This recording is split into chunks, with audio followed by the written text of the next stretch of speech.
Hey everyone, we want to make a video here showing what we're going to do to this seat.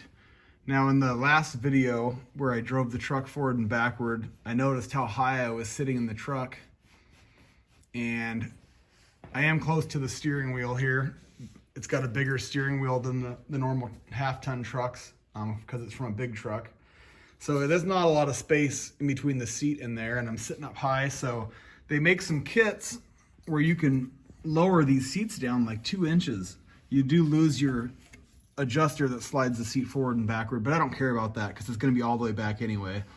But it's supposed to lower it about 2 inches. So I don't want to spend $100 on a bracket.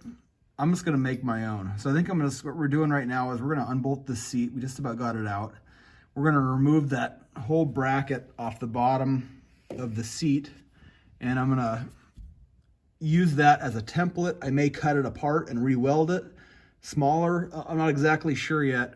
All right, so we got those brackets, seat brackets off. It sit like this. So this is the front. This goes up under the back. So I want to keep that same angle on everything. So ideally, we could cut 2 inches in height out of this, whatever that works out to be this way at the angle. But we could cut 2 inches out and re-weld that, and then come over here and do the same thing. Cut 2 inches out of this and re-weld it back together. I don't want any of this slider on there, so I'm not sure what I'm gonna do here. I may just cut these out, these rivets out, cut this piece off, maybe just hack the whole thing apart and just use these 4 pieces to start with, and then go from there. I don't know. All right, we got the brackets bolted on here, and I want to show what we did to make this work. If anybody wants to do this, it'll save you $100 and a lot of headache to lower this seat. So here are what's left of the sliding seat brackets. So all we did, all this hardware that's on here came off of this. So you don't have to buy anything. You don't have to weld anything. All you need is a cutting wheel to cut the rivets free. And I drilled a hole for this right here. And I drilled one hole here. This hole I just made a little bigger to get the bolt through. So this bracket here is the existing bracket. You can just leave it right on there, or I unbolted it to cut the rivets out. And that goes right back in where it's supposed to go. This bracket is actually it is the front mount, but it goes on the bottom of this, and this bolted to the floor, and this bolted to the rail. This bracket here is what actually originally bolted to here and here under the seat. So with the combination of these 3 brackets, you can lower your seat about 1.75 inches, almost 2 inches.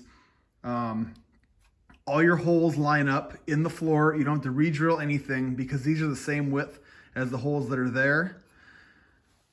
The rivet hole in the back of this bracket lines up with the hole that's already in this bracket, and you just have to, you could get a small bolt or drill it a little bigger. You do have to drill through this one and bolt that on. And then for this bracket here, normally there's a hole here and a hole on the other side where these 2 went. But what I did was, there's a hole right in between the 2 in this piece that's already there. So I lined up the seat where I wanted it with this. You can see if you go by this channel here, if you go just to the ends where it flattens out, that's the center of those holes. If you drill a line straight through, that's where you need to drill through on this piece.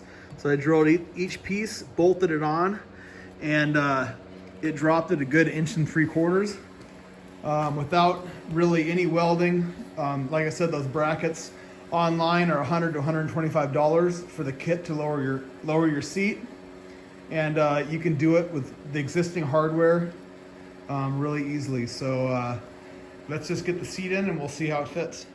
All right, we got the seat in, and it went in pretty good. Let's get my flashlight here. Where's my flashlight? All right. So the front bolted in nice. The back, I ended up putting a little bit of a spacer underneath, a couple washers. I haven't got the back inside bolts through yet. Those are a little tricky. I made his drill through from the bottom. What I would suggest, I did drill out the bottom holes here and the back ones a little bit, just to give a little bit of wiggle room.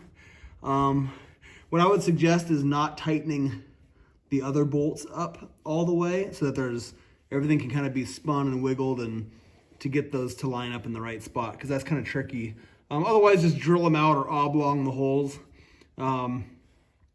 would work too, just to give yourself some wiggle room. But that's it.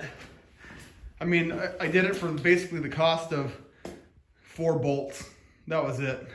A lot of it I had laying around, but just to modify the existing seat rails. So drop your seat 1 3/4 on the 67 through 72 C10, C20. This is a C50, but all the same seat, and it fits really good. We're not tight back up against the back here, but I guess it does hit when you lean back, but it's not like jammed up tight. So it's about as far back as it can go. So that was sweet. Saved $100 doing that, and man, does it feel better driving it, especially with that giant steering wheel on there. But yeah, so a little bit accomplished today. Thanks for watching.